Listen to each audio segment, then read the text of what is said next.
Assalamu alaikum dear students. Today we are going to start the second chapter of SSC biology or class 10th biology as per the federal board. So the first chapter was digestive system, which has been uploaded on the YouTube channel by and presented by the Grammar of Science, and today we are going to start the second chapter, that is circulatory system. So circulatory system में हम पढ़ेंगे कि all over the body blood किस तरह से circulate करता है। अब अगर आप मेन ऑर्गन की बात करें तो मेन ऑर्गन इसमें है हार्ट। जैसे डाइजेस्टिव सिस्टम में पूरी एलिमेंट्री कैनाल थी, इसी तरह से सर्कुलेटरी सिस्टम में मेन ऑर्गन है हार्ट, और हार्ट अपने अंदर से कुछ पाइप लाइन्स निकालता है। उन पाइप लाइन्स के मुख्तलिफ नाम हैं डिपेंडिंग अपॉन देयर फंक्शन। जैसे जो पाइपलाइन ऑक्सीजनेटेड यानी oxygen rich, nutrient rich blood को पूरी बॉडी में फैला देगी, उसको हम आर्टरी बोलेंगे। इसी तरह से जो पाइपलाइन या जो ब्लड वेसल्स पूरी बॉडी से डीऑक्सीजनेटेड या न्यूट्रिएंट डेफिसिट ब्लड लेके वापस हार्ट तक या लंग्स तक अल्टीमेटली पहुंचाएंगी, उनको हम वेन्स बोलते हैं। स्टूडेंट्स, आर्टरीज और वेन्स आपस में कनेक्टेड होती हैं by a single celled thick capillaries. और यहाँ पर भी आप देख सकते हैं कि रेड कलर की जो है वो आपको नज़र आ रही हैं वेन्स, और ब्लू कलर की रेड कलर की आपको नज़र आ रही हैं आर्टरीज। ऑक्सीजन रिच ब्लड हमेशा रेडिश, ज़्यादा डार्क रेडिश कलर का होता है। ब्लू कलर की आपको नज़र आ रही हैं वेन्स, और वेन्स और कैपिलरीज दोनों मिल रही हैं कैपिलरीज में। वेन्स और आर्टरीज दोनों मिल रही हैं कैपिलरीज में। तो बेसिकली हम क्या पढ़ेंगे, हम ये पढ़ेंगे कि किस तरह से एक आर्टरी अपना ऑक्सीजनेटेड ब्लड डिस्ट्रीब्यूट करती है सेल्स को बाय द कैपिलरीज, और कैपिलरीज फिर इन्हीं सेल्स से डीऑक्सीजनेटेड ब्लड लेके वापस जाती हैं टू द हार्ट, ताकि दोबारा से ऑक्सीजनेशन हो सके। तो ये पूरा साइकिल है जो कि हम हार्ट के स्ट्रक्चर में पढ़ेंगे। फ़िलहाल के लिए सर्कुलेटरी सिस्टम में आप ये देख लें कि सर्कुलेटरी सिस्टम का बेसिक पहला फंक्शन होता है ब्लड को ट्रांसपोर्ट करना, न्यूट्रिएंट्स को ट्रांसपोर्ट करना। जैसे आपने जो कुछ खाया पिया है वो आपकी पूरी बॉडी के हर एक सेल तक जाएगा, ताकि उसकी ग्रोथ, उसके मैकेनिज़्म, उसके फंक्शंस इजीली परफॉर्म हो सकें। फिर गैसेस आती हैं जैसे ऑक्सीजन एंड कार्बन डाइऑक्साइड, और वेस्ट प्रोडक्ट आता है जिसमें आपका एंड पे जाके यूरिक एसिड बनता है या आपका फीकल मटेरियल बनता है, वो सारा आ जाता है। तो सर्कुलेटरी सिस्टम डाइजेस्टिव सिस्टम के साथ एसोसिएटेड है, क्योंकि डाइजेस्टिव सिस्टम में जो अच्छे न्यूट्रिएंट्स होते हैं वो सर्कुलेटरी सिस्टम ही पूरी बॉडी में डिस्ट्रीब्यूट करता है। इसी तरह से सर्कुलेटरी सिस्टम रेस्पिरेटरी ट्रैक के साथ रेस्पिरेटरी सिस्टम से एसोसिएटेड है, क्योंकि रेस्पिरेशन के दौरान हम जो ऑक्सीजन अपनी बॉडी के अंदर लेके जाते हैं वो सर्कुलेटरी सिस्टम पूरी बॉडी में फैलाता है। इसी तरह से सर्कुलेटरी सिस्टम हमारे लिवर के साथ या मेटाबॉलिज्म के साथ एसोसिएटेड है, क्योंकि ये गुड पार्टिकल्स लेके जाता है।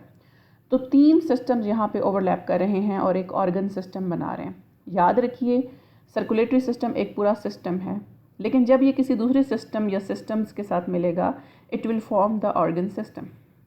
ओके, इसके मेन कंपोनेंट्स तो देखें तो हार्ट है, ब्लड वेसल्स हैं यानी कि arteries, veins and capillaries, and then we are having blood.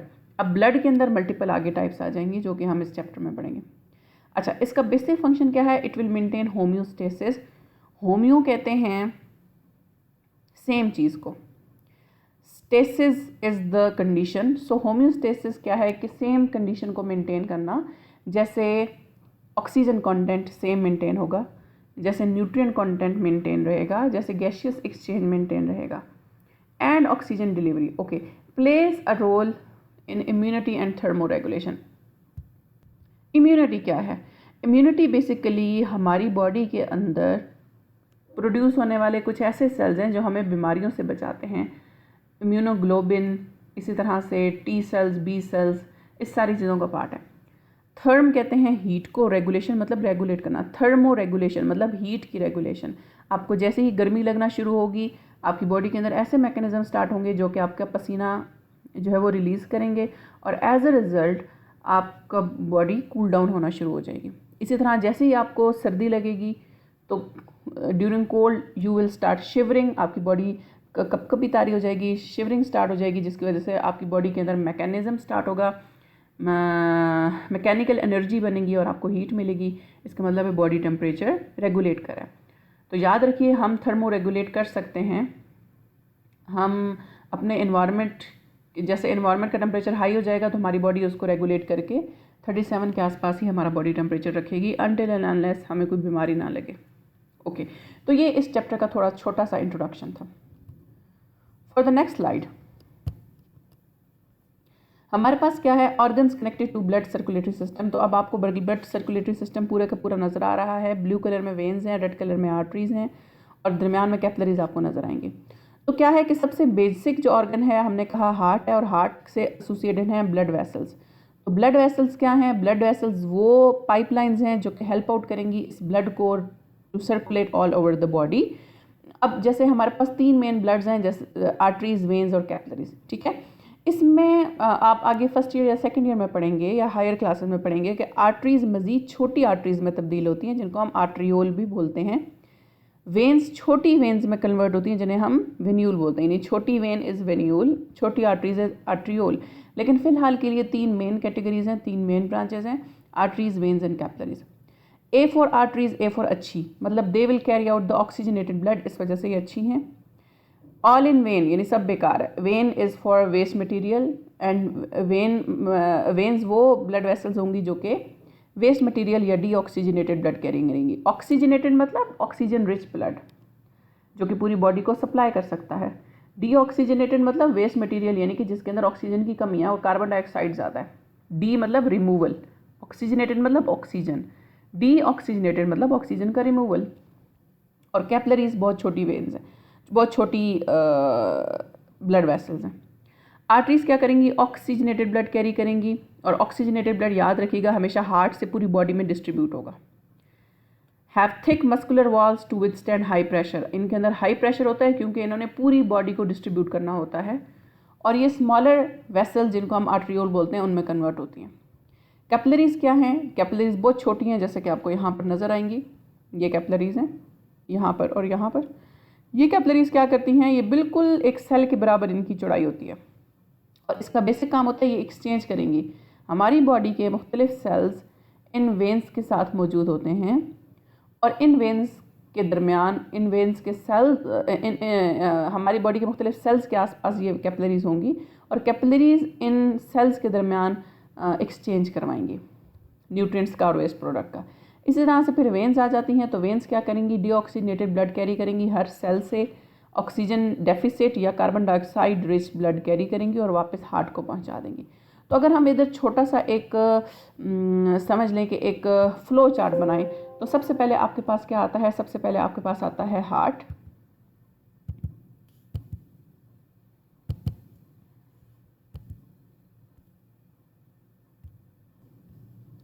सबसे पहले आपके पास आता है हार्ट, और हार्ट के बाद आपके पास आता है, यहाँ से स्टार्ट करते हैं, सबसे पहले आके आता है आपके पास हार्ट। यहाँ पर हार्ट नज़र आ रहा है आपको।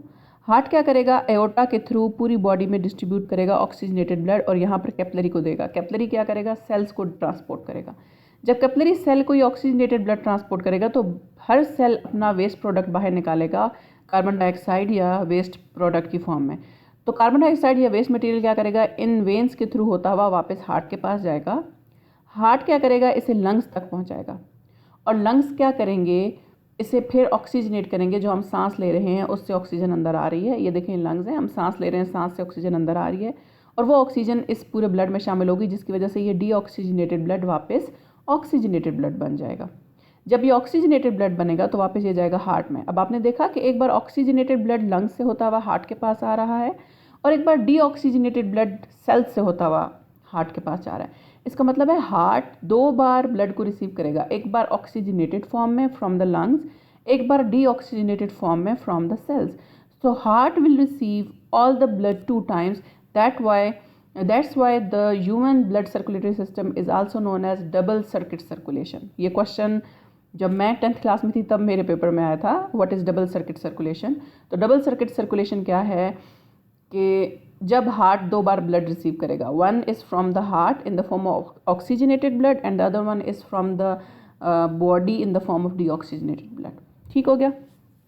अच्छा, तो यहाँ पर इसी साइकिल को हम दोबारा जब हार्ट को डिस्कस करेंगे तो इसी साइकिल को मैं कंप्लीट रिपीट करूँगी। So you need not to worry about the circulation अगर समझ नहीं आई।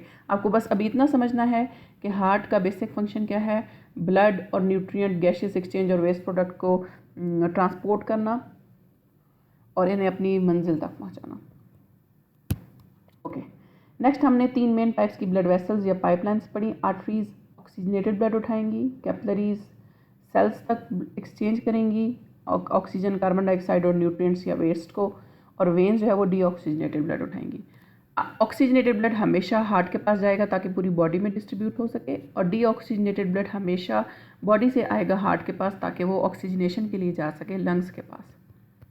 नेक्स्ट हम ये देखते हैं कि ह्यूमन सर्कुलेटरी सिस्टम में आप मेन अगर टाइप्स की जगह देखें तो ये सारी जगह एसोसिएटेड हैं विद द बोन्स, ज़्यादातर बोन्स के साथ या किसी ऑर्गन के नाम से, ठीक है।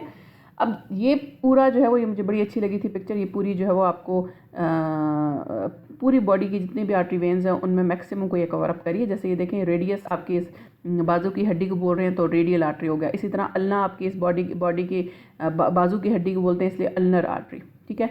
इलियम वो पार्ट है जो कि आपकी स्मॉल इंटेस्टाइन में आता है, तो इसलिए कॉमन इलियक आर्टरी आ गई, ठीक है।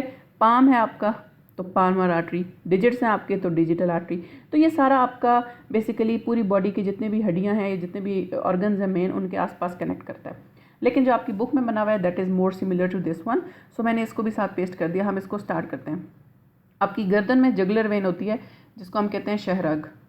तो शहरग के आसपास जो भी वेन्स होंगी उनको हम जुगुलर वेन बोलेंगे। कैरोटिड कैरोटिस से निकला है, यहाँ पर कैरोटिड रीजन है। पल्मनरी लंग्स को बोलते हैं, पल्मनरी के आसपास के आर्टरीज़ को पल्मनरी आर्टरीज़ और पल्मनरी वेन्स बोलेंगे। इस तरह हार्ट है। थोरेसिक आयोटा, थोरेसिक गले के रीजन को बोलते हैं, और आयोटा जो हार्ट से निकलता है उसको बोलते हैं। अच्छा, ये आयोटा के बारे में परेशान होने की ज़रूरत नहीं है, हम आगे जाके हार्ट के सारे स्ट्रक्चर को पढ़ेंगे। मैं आपको बहुत अच्छे से सिखाऊंगी और एक ट्रिक बताऊंगी, आप इन्हें याद कैसे कर सकते हैं। हेपेटिक आपको डाइजेस्टिव सिस्टम में बताया था, लिवर को बोलते हैं, तो इसके आसपास की आर्टरी को हम हेपेटिक आर्टरी बोलेंगे। गैस्ट्रिक स्टमक को बोलते हैं, तो स्टमक के आसपास की gastric artery. Renal basically kidney को बोल रहे हैं, तो रीनल आर्टरी वो आर्टरी होगी जो किडनी के आसपास होगी। इलियम, इस्चियम, प्यूबिस, ये बेसिकली यहाँ की हड्डियाँ हैं, इनके आसपास की आर्टरी को इलियक वेन बोलेंगे, इलियक आर्टरी बोलेंगे। इस तरह रीनल वेन है, गैस्ट्रिक वेन है। बेसिलिक वेन जो है वो आपके शोल्डर के आसपास होती है। ब्रेकियल वेन भी इधर ही होती है। Inferior vena cava, superior vena cava, ये दोनों हार्ट के पार्ट हैं, इनको हम आगे डिस्कस करेंगे। और आयोटा जो है वो ये भी हार्ट का पार्ट है, इसको भी हम आगे डिस्कस करेंगे। तो ये बेसिकली आपका टास्क ये है कि आपने ये 1-2 दफ़ा डायग्राम ड्रॉ करके मुझे दिखानी है। अगर आप मुझे नहीं दिखा सकते, आप जस्ट जो कमेंट बॉक्स है उसमें human circulatory system diagram done के साथ लिख दें ताकि मुझे पता चले कि आपने ये ड्रॉ की थी। So this is your task. Next हम देखते हैं कंपोनेंट्स ऑफ ब्लड को। तो कंपोनेंट्स ऑफ ब्लड में डियर स्टूडेंट्स देखें, आप अपने ब्लड को अगर देख रहे हैं तो वो इस तरह से देख रहे हैं। एक ट्यूब के अंदर अगर एक लैब एनालिस्ट अगर ब्लड फिल करता है तो वो कुछ इस तरह का होता है। अगर हम इस ब्लड को सेपरेट करना चाहते हैं तो उसे हमें हाई स्पीड पर घुमाना पड़ेगा। एक ऐसी मशीन जो ब्लड को हाई स्पीड पर घुमाती है या किसी भी सॉल्यूशन को हाई स्पीड पर घुमाती है वो सेंट्रीफ्यूज कहलाती है। ये तकरीबन 6000, 7000, कोई 14000, कोई 22000 राउंड्स पर मिनट लेती है, यानी 1 मिनट में ये 5000 बार घूमेगी तो ये सेपरेट होगा ब्लड, ठीक है। तो इसको हम बोलते हैं RPM, राउंड्स पर मिनट या रेवोल्यूशन पर मिनट, यानी ये घुमाएगी इतनी तेज़ी से इस ब्लड को कि इसके सारे कंपोनेंट्स ऑटोमेटिकली सेपरेट होना शुरू हो जाएंगे। और सेपरेशन के बाद आपको 3 लेयर्स इस तरह ब्लड की नज़र आएंगी। पहली लेयर अपर बन जाएगी जिसमें ज़्यादातर वाटर कंटेंट होगा। दूसरी लेयर ये मिडल बन जाएगी जिसमें कुछ वाइट कलर के सेल्स होंगे। और तीसरी लेयर नीचे सेल्स की बन जाएगी। डियर स्टूडेंट्स, ये लेयर्स बनी कैसे हैं? ये ऐसे बनी हैं कि जो सबसे भारी चीज़ होगी वो नीचे बैठ जाएगी, जो हल्की चीज़ होगी वो ऊपर आ जाएगी, और जो दरमियान के साइज़ या दरमियान के वेट की चीज़ होगी वो दरमियान में रह जाएगी। तो depending upon the size and density ये सारी सेपरेशन हो जाएगी इन सेल्स की और लिक्विड की। तो लिक्विड सबसे हल्का होगा इसलिए वो सबसे ऊपर आ जाएगा। अब अगर हम इसको सेंट्रीफ्यूगेशन के बाद इसको नाम दें तो सबसे ऊपर आपको लिक्विड नज़र आ रहा है जिसको हम प्लाज्मा बोलते हैं। याद रखिए, जब भी ब्लड से लिक्विड कंटेंट सेपरेट होता है that will be known as plasma.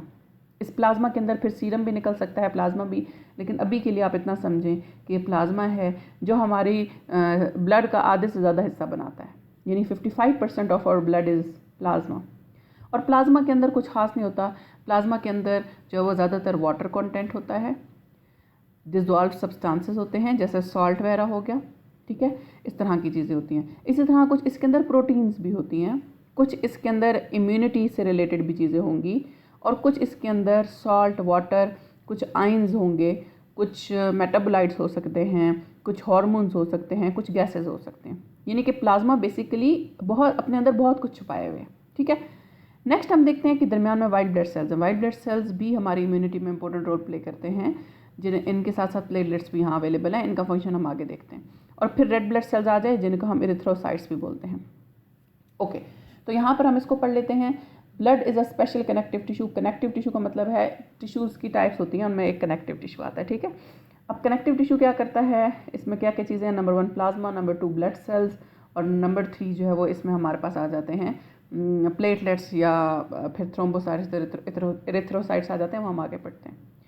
तो प्लाज्मा के अंदर क्या है, 90% वाटर है, 10% डिजॉल्व सब्सटेंसेज हैं, जिनके अंदर हम क्या कहते हैं मेजर प्लाज्मा कंटेंट, जैसे मैंने पहले बताया, देखें प्रोटीन आ गई, फिब्रिनोजेन आ गया। फिब्रिनोजेन बेसिकली वो कंपोनेंट है जो ब्लड क्लॉट करता है। आपको जैसे ही एक जख्म होगा, वाउंड होगा, उसके ऊपर फ़ौरन से फिब्रिनोजेन आ जाएगा, और फिब्रिनोजेन क्या करता है, ब्लड को क्लॉट कर देता है। यही वजह है कि आपके जिस्म के अंदर बहुत ज़्यादा जरासीम नहीं जा सकते, फ़ौरन से अल्लाह ताला फिब्रिनोजेन को एक्टिव कर देते हैं, और फिब्रिनोजेन क्या करता है, वहाँ पे क्लॉट बना देता है, और आपका जख्म रिपेयर होना शुरू हो जाता है। इम्यूनोग्लोबुलिन्स का मतलब है एंटीबॉडीज़। एंटीबॉडीज़ वो बॉडीज़ हैं जो किसी बीमारी के ख़िलाफ़ हमारी बॉडी में बनती हैं। जैसे कोविड के ख़िलाफ़ हमारी बॉडी में एंटीबॉडीज़ बनी और कोविड सेल्स को ख़त्म किया। बैक्टीरियाज़ के ख़िलाफ़ हमारी बॉडी में नेचुरल एंटीबॉडीज़ बनती हैं जो बैक्टीरियाज़ को ख़त्म करती हैं, और अल्लाह ताला हमें बीमारियों से इसी तरह बचाते हैं। एल्ब्यूमिन्स बेसिकली ऑस्मोटिक प्रेशर को मेंटेन करते हैं। मिनरलाइंस है इसके अंदर, sodium, potassium, calcium chloride and bicarbonate ion. ये सारे के सारे पीएच को बैलेंस करते हैं हमारे ब्लड में।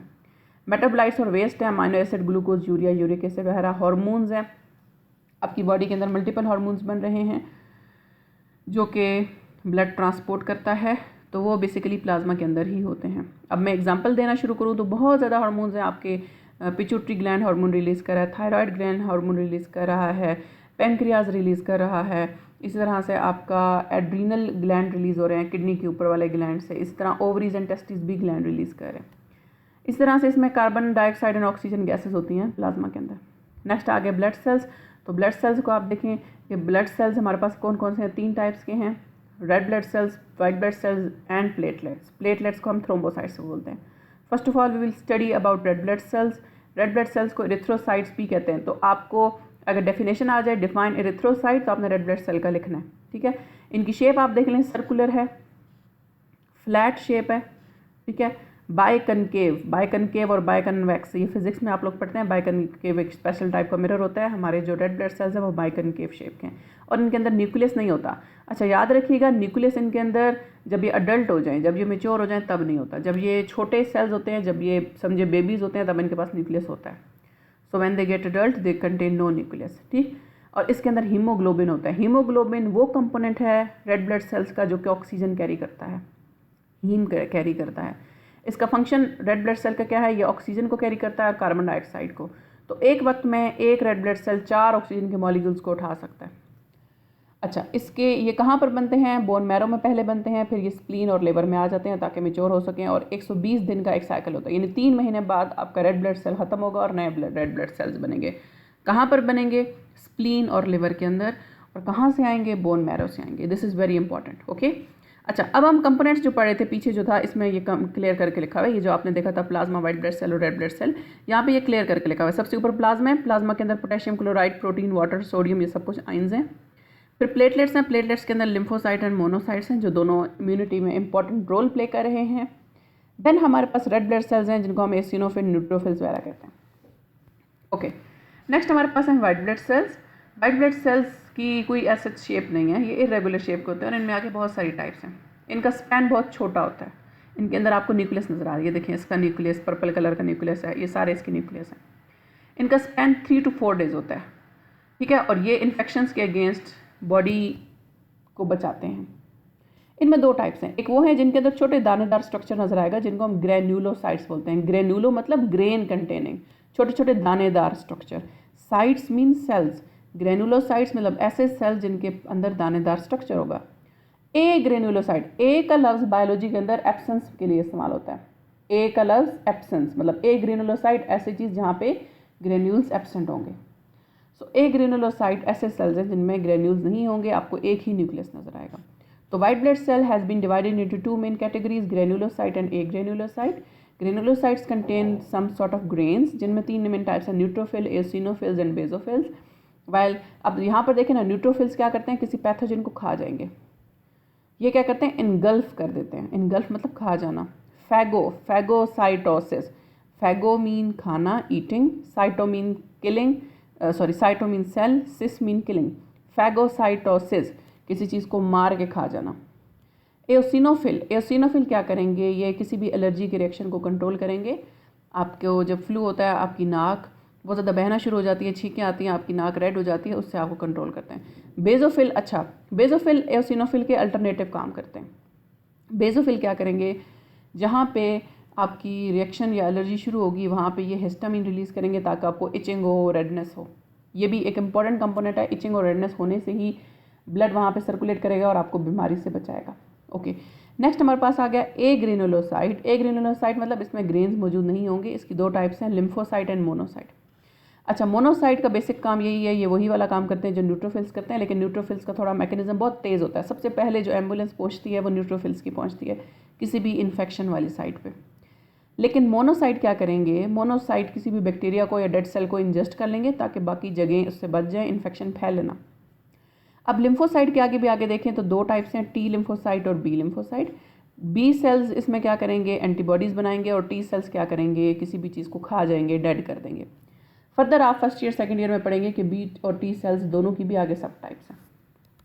ओके, नेक्स्ट हमारे पास है प्लेटलेट्स। तो प्लेटलेट्स आप देखें तो प्लेटलेट्स को हम थ्रोम्बोसाइट्स से बोलते हैं। तो अगर क्वेश्चन थ्रोम्बोसाइट्स का आ गया, प्लेटलेट्स का आ गया, दोनों सेम ही चीज़ें हैं। इनके फ्रेगमेंट्स नहीं होते, ये इस तरह से इनएक्टिवेटेड फॉर्म में पड़े रहते हैं अनटिल एंड अनलेस कहीं ज़ख्म हो जाए। जैसे ही ज़ख्म होगा प्लेटलेट एक्टिवेट होंगे और ये एक्टिवेटेड प्लेटलेट में कन्वर्ट होंगे, जैसे आपको पिक्चर में नज़र आ रहा है। अच्छा, ये थ्रोम्बोसाइट्स या प्लेटलेट्स फिर रिलीज़ करते हैं फिब्रिन, और फिब्रिन एक ऐसी प्रोटीन है जो कि ज़ख्म की जगह पर जाकर इकट्ठी होना शुरू कर देती है, और फिब्रिन की वजह से सारा ब्लड क्लॉट हो जाता है। यही वजह है कि जैसे ही आपको ज़ख्म होता है थोड़ी देर के बाद आपकी बॉडी उसको हील करना शुरू कर देती है, ज़ख्म जो है वो बिल्कुल इकट्ठा होना शुरू हो जाता है। कुछ बीमारियां ऐसी हैं जिनमें लोगों में फिब्रिन कम हो जाता है या प्लेटलेट्स नहीं होते, जिनकी वजह से उनको बिल्कुल माइनर सा, बिल्कुल एक नीडल का पंक्चर भी लगे, उनकी पूरी बॉडी का ब्लड वहाँ से रिलीज़ हो सकता है। वजह सिर्फ और सिर्फ यह है कि उनके अंदर क्लॉटिंग नहीं होती, ब्लड क्लॉट नहीं होता, स्किन का सारे रेड ब्लड सेल्स रिलीज़ होना शुरू हो जाते हैं और उनकी बॉडी के अंदर स्वेयर डेफिशिएंसी हो जाती है ब्लड की। तो प्लेटलेट्स के जो ऐसे लोग जिनके अंदर प्लेटलेट्स नहीं बनते या फिब्रिन नहीं बन पाता, उनको हमें बिल्कुल ज़ख्मों से बचाना होता है। डियर स्टूडेंट्स, यहाँ तक हमने अब ब्लड सेल्स और उसकी टाइप्स पढ़ ली। For the next lecture we will start the structure and function of heart, और उसके हम डिफरेंट पार्ट्स को पढ़ेंगे और उसमें मैं आपको एक ट्रिक बताऊंगी कि आप किस तरह से इसको याद कर सकते हैं। Thank you so much for watching here and we will start the next lecture soon इंशाल्लाह। Thank you so much. अल्लाह हाफिज़।